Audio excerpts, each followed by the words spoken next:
Has anyone ever told you you've been like that since you were a kid? Is there any truth to that? Find out more when we come back.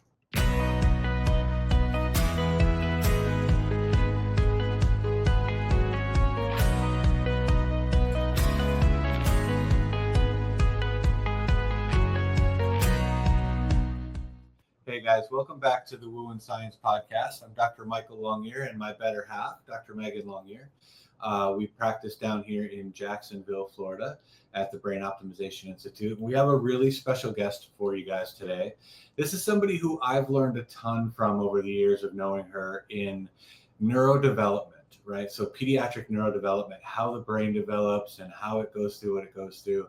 And she specializes in the care of really complex and difficult pediatric cases like autism and spectrum disorders, as well as a whole bunch of other stuff. She also does a whole bunch of things. She's got a podcast, an app. Reconnect My Brain is the way to get in touch with her. And I'll let her talk more about that. Welcome, Dr. Laura Hanson. Doc, great to see you as always. Welcome. Yeah. To the Weird Podcast here. I love your setup. The Reconnect My Brain is right there, bright and in the back. And that's kind of your brand. And I love that brand, right? That's neuroplasticity as a whole. And I know today, this is something I'm excited to have this conversation. We were going to talk about the blueprint for neurodevelopment. And I'll kind of just let you jump in and run with that from there. Well, thank you. It's always a pleasure to hang out with you two. I always have such a good time. And I love your intro. That was just beautiful. I got to see it on my side, so I thought that was really cool. So Connect My Brain is a place, we have a 3-tier approach. We look at the mechanical, chemical brain, because that's exactly how the human body works. You are all 3 of those things all at the same time. So thanks for letting me have an opportunity to just kind of share with you the blueprint of development, which really impacts all of us. And the thing I think is most important is that now, where we have so many children that are not developing as expected, we have been able to look at many different things. And one of the things is understanding that life growing inside of your womb. They now know a lot about autism, that there's certain things that are going on while that brain is actually being formed that can interrupt proper development. So it really matters if you get a blueprint, and the blueprint should actually start with mom and dad. Did you really know your state of health when you conceived your baby? Most people, how they respond, oh yeah, I felt great. Sorry, it's just a feeling. It's not concrete, and it doesn't tell us what the background is. And what we really want to look at is that same 3-tier concept. What's going on in your body? What was your body chemistry, health, history? What do you have from the past?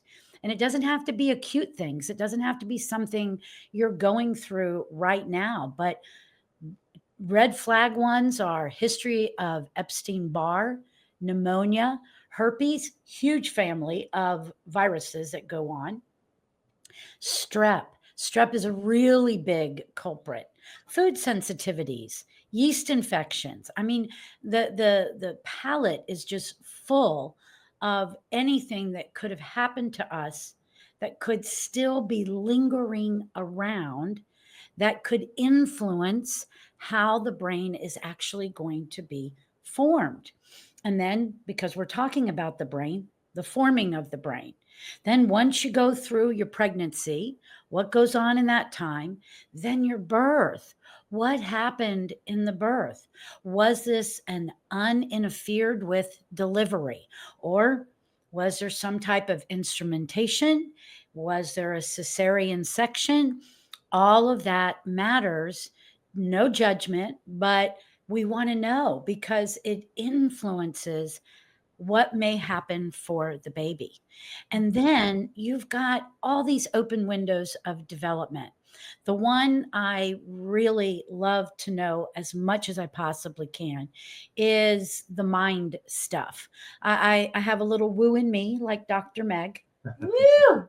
And I like to know because the subconscious mind, that automatic pilot, is being formed from the last trimester of your pregnancy up until about 7.5, 8.5 years old. So kids are really little acorns. And we will say, that's a chip off of the old shoulder. Yeah, absolutely. Then you've got the actual physiological things that are windows. Your heart's going to mature by age 2. When you come into the world, you hear low frequency sound. You acquire middle and high the first 3 years of life. When you come into the world, you see 2,400. And when 10 weeks go by, you're born into those adult fabulous eyeballs, but you're now seeing 2020, hopefully. And then your cerebellum is age 4, immune system age 3. So whatever's going on during these times are influencing the outcome. And when I feel like I have that kind of background blueprint, that's what makes it easier for me to go to work so that I can understand how far back do we have to go. So I really like brain mapping. I like primitive reflexes. I like all the stuff Dr. Michael Longyear likes with the movement pieces, but I do think that subconscious mind is huge. And if I could share a couple little stories just to emphasize that, would that be okay? Yes. So I actually have a mother, and I want to try to keep everybody's privacy. I have a mother and child that are coming to the office. Years ago, I actually did a brain map on the mom. And when I was going over the brain map, and what a brain map is, you actually put a cap on somebody's head. It's got 19 channels, and you're picking up the electrical energy that's going on in the brain, like Dr. Longyear's shirt, brainwave states. There's delta theta. I warned it for you. I knew we'd talk about it. That's what you're picking up. Well, when I was going over it with her, she was crying, and I of course said, "Okay, what's going on? What can I help with?" And what she was so concerned about was the state her brain was in, how it is actually impacting her child. And that was years ago. And now I've had the opportunity to actually meet her child. And this is years later. And I see the influence. I have one other quick story. A mom brought in her little toddler for language delay following COVID. And all this little guy did was scream in the office. And so after talking to mom and finding out the history, what I advised her to do, I think Dr. Meg will really appreciate this one, is I want you to go and I want you to hold your baby and I want you to rock him, get that vestibular going. And I want you to go back through and let your baby know that everything is now okay. While she was pregnant, she lost a twin. This was the other child of that conception. That's one loss. In the same breath of time, she lost her brother. So she suffered 2 losses. And years ago, when I got into this stuff, that was the number one thing that the research was talking about, why we had so many kids that were then identified on the spectrum or autistic. So what I was telling her to do was that he is still in his subconscious development. You need to reassure him that you're okay, you're really glad he's here, and that you can go through these losses. But now I need you to speak. I need you not to scream. I need you to speak. And that was the beginning of taking this in a new direction. That simple. I just think that stuff is so fascinating to me. Yeah, that's really cool. And, and I would say this is part of the woo that has become science now. They used to say, you know, it was always thought it was weird when you played Mozart for your kid while you were pregnant, right? And all of those things. But now there's a lot of hard science with lab testing that shows mom passes cortisol levels on to baby, right? And so they're starting to get it, but they haven't looked at the transmission of things like EBV or Epstein-Barr or strep or some of those titers and things like that. But we know that all of that passes, right? The energy passes. The things that mom and dad go through, the fighting. I know Dr. Meg can get into some of the weird stuff with NET and things like vanishing twin. But all of these things are imprinted on you. And from an energetic standpoint and a scientific standpoint, I would say that's where some of the stuff 6, 8, 10 years ago would have been considered really far out there. Now they have hard data to kind of look at those things and prove. So there's a lot of books out there too, especially like as you're talking about, you're getting me all fired up and excited about the whole like twin thing. It's been definitely coming into my world a lot over the last few months. But how many people lost a twin in utero, and some know about it, some don't. And I didn't realize it because I'm not the research buff like you two are, but that there's a lot of research and that people are doing studies and testing and stuff like that to find that. And like how traumatic that would be as you're growing with something in there and then it leaves for whatever reason. It wasn't, its purpose in life yet. It was reabsorbed by the mother, whatever it was. It's just that first grieving moment, and you don't even have the brain to understand what's happening, but you're carrying this emotion, this loss, this abandonment from before you even came earthside. Like that is a huge thing. There's quite a few books. I know one of my recent patients was telling me she read in, it's been a while since I read this book, the Body Keeps Score.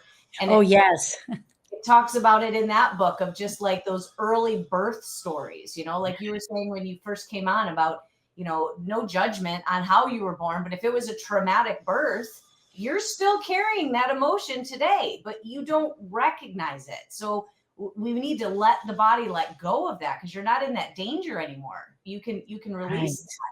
But the twin thing is there's quite a few books out there. I know one of the NET neuroemotional technique practitioners wrote a book, and it's just fascinating at the stuff that he started connecting with other professionals talking about that. So how like that would affect these children, that if that's their reality, they don't even understand what they're feeling inside, but they're reacting based on these emotions. And as they're trying to develop and grow, I mean, it's just like, that's blowing a whole story open of stuff that they haven't even begun to dive into.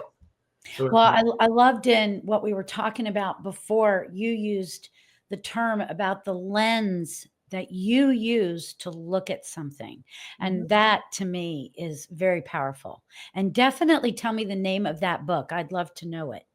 Absolutely. I'll drop those in the bottom too. I know the one is the did you lose your vanishing twin, or did you have a vanishing twin? Something like that. I'll put the book thing in the bottom and send that to you for sure.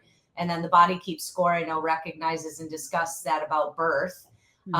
And there's a couple others that I found, because like I said, I've just been really called to this because I see this a lot in practice with patients. And sometimes they'll go and ask their mom, like, hey, is there I had a classmate that I worked on, and we were working through some stuff with test anxiety, just getting ready for our boards. And it came back to her having a vanishing twin in the 3rd trimester. And so she reached out to her mom just to see, hey, mom, I know you've told me my birth story and all these things, but was there, any chance, whatever? And mom said, well, yes, I actually did have some bleeding and I thought I lost you. And so they just, you're here, so it was fine. But could that have been they look for it differently now than they did, decades ago, but they didn't back then the same way they do now. So could that have been? And here, this was tied to her feelings of failure taking exams. So the way things tie together in that emotional reality that we create in our life, all that's stemming from these younger years of we're just and experiencing and feeling and creating these limbic loops that, we have to release those little guys. Well, and so Doc, how does that subconscious development drive into the other development? I know we've talked a little bit about the right brain and left brain and kind of the developmental milestones that the baby hits, kind of the blueprint around some of that stuff. How does that subconscious develop, especially with the right and left? Well, your subconscious mind is part of that feeding into the right side of the brain and why it is so important. And we talked in some earlier conversations this idea of the withdrawal. Oh, that is such a big topic because in the world of reflexes, the withdrawal reflexes are actually the first ones to form. And this is our actual defense system. So it's not a bad thing. We've all had to go through it because the very first thing we must learn is how to survive. And so when you think about what's in there, the baby and amniotic fluid, that's it, right? Mhm. So it's this, to me, I just picture this whirling of amniotic fluid just surrounding this baby, creating vibration, creating light touch. And it starts where they look at first, it starts around the chest, and then it goes into the hands, and then it goes down the back, and then into the face. And it's also called the cutaneous reflexes, but over time, it's also adapted to withdrawal reflexes. So I like to talk about a child's library. That library is very small compared to an adult library. So the withdrawal reflex is also hardwired to that right side of the brain. And so it's very easy for these kids to pull away. It's very easy for any of us if something has gone on long enough, chronicity, that's where we're going to go as well. We're going to pull back and we're going to withdraw away. Now, know how this reflex actually works. People sometimes don't get the full message about a reflex. So, when you're in the womb and these reflexes are starting, they're automatic kinds of behaviors and they're normal, they're not abnormal. Your central nervous system is learning something. It's also tied. Oh, I get so excited about this part. It's also tied to your peripheral vision. So remember what I said, you come in, you see 2400. So you haven't fine tuned everything yet. But central vision, like when you go to the eye doctor and he says, okay, read the lowest number line you possibly can. That's central vision. That's 6% of your vision. Yep. Periphery is Fovea. 94. And that goes all the way back behind your ears. So it ties into vestibular eyes and ears. And that's like how I got really into this work, was putting those three together. But that withdrawal, so first you learn how to pull away, and vision and auditory start off in the womb, but it's supposed to grow up. So what it looks like, if it's functioning properly, I'm cooking and I skim my arm on a hot pot. What do? I don't sit there and go, wow, my flesh is burning. I go, oh, that's a mature reflex. But when you are stuck and you are perceiving, that's why I brought perception in there. If you're perceiving threat, and you could talk about the amygdala and limbic and all that, you're hardwiring that so early because you're actually perceiving everything as a threat. Any stimulus that's coming into your eyes, your ears, these are kids that are very distracted. And then I've got this piece of equipment here called Ride Eye. And I just get blown away how many kids are labeled, like, let me put on your name tag. You've got ADHD or something like that. If you actually look at their eyes, they can't control how their eyes move. So if I can't control my eyes, how do you pay attention? How do you read? Yep. Yeah, you can't. And I love how you went into that right brain. I want to kind of go back into that just for a second because, and I know you see this a lot. We're seeing it a lot, especially in our office. And I think I'll say the younger generation coming up, we're seeing more and more of this, is this idea of anxiety. And the idea with development happening first, so your brain actually develops from right to left. Mm-hmm. Right side is the side. So from an amygdala standpoint, if you are developing the right brain, right? The right brain is developed through movement, it's postural actions, it's those types of things. The right amygdala is worried about things in the future. So if you don't develop the right brain appropriately, the lower brain will actually take over, or the deeper brain more specifically, which is that amygdala. So you jump into left, right? And our world is really a left brain world. It's more data, it's more schedules, it's more those types of things. And we're almost forcing these kids into that left brain, especially with, and I could get on my soapbox for days on, the audio visual brain and training your kid with an iPad versus training your kid with movement. But when we do that, we kind of jump ahead in development into the left brain, and we actually cause that anxiety to now become the default mode, because now they are, like to your point, they're worried about everything. Everything is something that could kill them or hurt them. They automatically go to worst case scenario, as opposed to what would be a stronger right brain is seeing that this too shall pass, or everything gets better, or we can get past this and see the big picture. Right. So we literally change the developmental pattern with, if we're worried, right? If mom is worried when baby's in utero, or dad's even worried when baby's in utero, baby's picking up on that energy. They're picking up on it in a lot of ways.